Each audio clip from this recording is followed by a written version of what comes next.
Jadi jin itu jatuh cinta, jatuh asmara dengan orang tersebut. Bismillahirrahmanirrahim.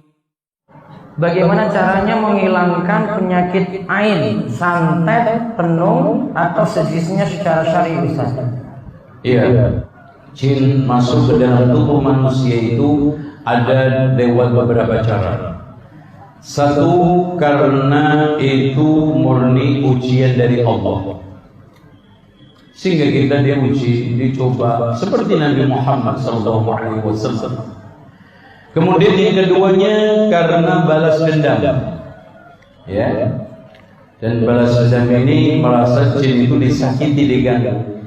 Kemudian yang ketiga, jin itu usil, murni usil, ganggu begitu aja. Dan ini insya Allah mudah untuk mengakhirinya. Yang keempatnya, jin tersebut dikirim oleh tukang sihir. Ini yang paling berat. Kenapa? Karena jin itu telah kerjasama dengan dukun. Dukun itu kerjasamanya bukan dengan anak buahnya, tetapi dengan raja jinnya. Itu. Karena jin itu punya kabilah, punya suku. Makanya Allah mengatakan innahu yarakum huwa wa qabiluhu min haitsu la tarawnahum. Sesungguhnya jin dan kabilahnya. Dan kalau dia kalah, yang dikirim keluar, didatangkan lagi, dan terus seperti itu. Makanya di sini beda. Dan ada yang masuk karena jatuh cinta. Jadi jin itu jatuh cinta, jatuh asmara dengan orang tersebut. Biasanya banyakkan perempuan. Makanya dia sampai tua nggak nikah, atau sudah nikah pun nggak suka sama suaminya. Bahkan kadang-kadang dia asik ngomong sendiri. Nah, kemudian ada sekalian yang terakhir karena dia jatuh ke dalam dosa dan maksiat serta syahwat sehingga dimasukin oleh jin. Makanya rata-rata orang yang kemasukan jin itu karena empat. Satu, dikuasai oleh syahwat. Yang keduanya dia sangat sedih sekali. Itu pintu setan masuk, sedih sekali. Atau yang keempat, sangat gembira sekali sampai euforia. Ini juga menjadi pintu. Nah, yang keempatnya ini yang paling rentan, yaitu marah. Makanya syahwat, sedih, gembira, marah. Ini menjadi pintu setan masuk ke dalam tubuh manusia. Ya, waspada. Nah, bagaimana cara untuk meruqyahnya? Kita bisa meruqyah diri sendiri. Itu yang paling efektif. Dan kita tidak usah banyak bacaan. Cukup dengan suratul Fatihah, ayat kursi, terus kemudian muawwidzatain, ditambah surat Al-Ikhlas, terus diulang-ulang insyaallah. Kalau memang kita sedang ada di rumah dan gangguan itu ada di rumah, Bapak Ibu bacakan surat Al-Baqarah. Karena Rasulullah mengatakan, inna syaitana yafirru minal baiti alladhi tuqra fihi suratul Baqarah. Syaitan itu akan lari dari rumah yang dibacakan surat Al-Baqarah. Dan jangan cuma mengandalkan apa? Kaset, baca sendiri. Karena ketika kita baca, kemudian kita renungkan, kita resapi, itu berbeda. Karena kadang-kadang kalau pakai kaset itu kita tahu-tahu tertidur. Tapi kalau antum membaca dengan sendirinya nggak mungkin. Dan itu antum tuntaskan sampai wa'fu anna waghfir lana warhamna anta maulana fansurna 'alal qaumil kafirin. Insyaallah pergi. Adapun ain, tolong diperhatikan. Ain itu karena pandangan jahat manusia dan jin. Dan tolong diperhatikan, jin juga bisa kena penyakit ain. Ya, yang dijelaskan oleh para ulama, penyakit ain itu pemisunya dari hasad. Hasad, dengki yang sangat berlebihan sehingga menimbulkan racun seperti ular mengeluarkan bisanya. Dan tidaklah ada yang dipatok, pasti akan apa? Terkena. Dan tidaklah ada orang yang dipandang kecuali akan terkena. Dan ini real.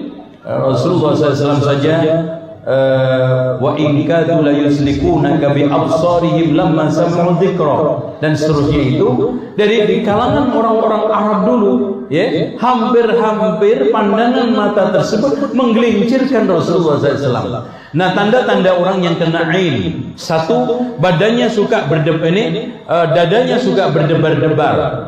Kemudian di kanan kirinya ini apa namanya, punggung itu kadang-kadang terasa kaku, dan kepala itu suka pusing-pusing, dan juga tubuh itu layu. Tetapi indikasi ini bisa sama dengan penyakit-penyakit apa namanya jasmania.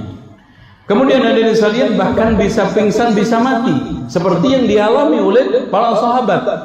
Nah, caranya para ulama memberikan satu cara, kita basuh, karena Rasulullah SAW mengatakan, fa'idastughsiltum faghsilu, kalau kamu diperintahkan untuk membasuh, basuhlah. Caranya, kita ambil seember air yang tidak kita letakkan di tanah, ya. Kemudian kita ambil, kita kumur, kemudian kita cuci tangan kita, ya, kanan kiri ke kanan. Kemudian setelah itu kita usapkan ke sikut kita, kanan kiri. Dah, setelah itu air yang kita gunakan untuk membasuh tadi kita siramkan orang yang terkena pandangan mata jahat tadi. Insya Allah sembuh. Nah, adapun yang sekarang menghindar, ini hendaknya dia mendekatkan diri kepada Allah, meminta kepada Allah supaya dihilangkan. Dan kalau melihat kagum terhadap sesuatu, hendaknya mengatakan, membaca Masya Allah la quwwata illa billah. Makanya ibu-ibu, bapak-bapak kalau lagi ngudang anak, Masya Allah iki gantenge gitu loh. Walah cuantiknya koyok bapake, itu bisa nanti apa? Kena ain. Makanya istilah kalau orang Jawa namanya apa? Sawanan. Itu yang paling rentan. Anak kena sawanan itu ain. Dan kita juga kalau sudah kena ain kita ruqyah.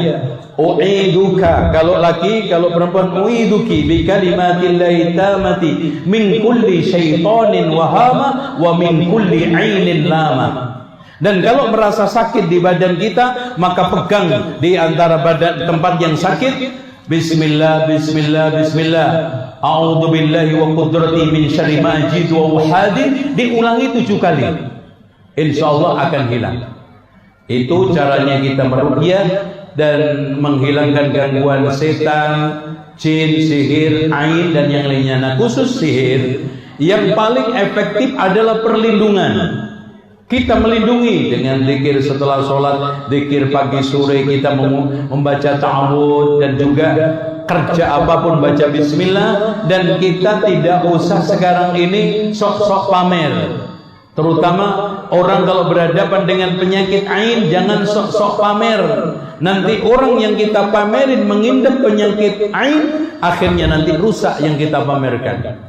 Nah, terus kemudian kalau sudah kena, kita lakukan satu, mencari barang bukhul yang digunakan untuk mensihir. Caranya dengan cara 3. 1, kita ruqyah, nanti jinnya itu ngaku, oh saya dibawa oleh sefulan dengan ini. Pandang batu pernah saya meruqyah jamaah haji kesurupan, ketika lempar jumroh itu langsung jatuh, ya. Ternyata dia bawa kul buntek.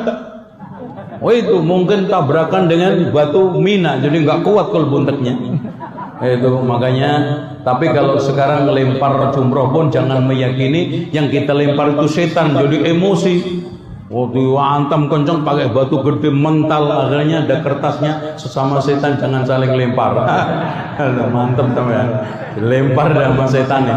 Nah, kemudian kalau kita sudah melakukan itu nggak bisa, kita mendapatkan ilham dari Allah lewat mimpi. Itu mimpi. Kalau tidak, kita mendapatkan ilham Allah dari luar mimpi. Diberikan firasat oleh Allah, kayaknya tempatnya di sini, di sini. Nah, yang ketiga, yang keempatnya kita cari secara normal. Insya Allah kita akan bisa mendapatkan itu semua biidznillah.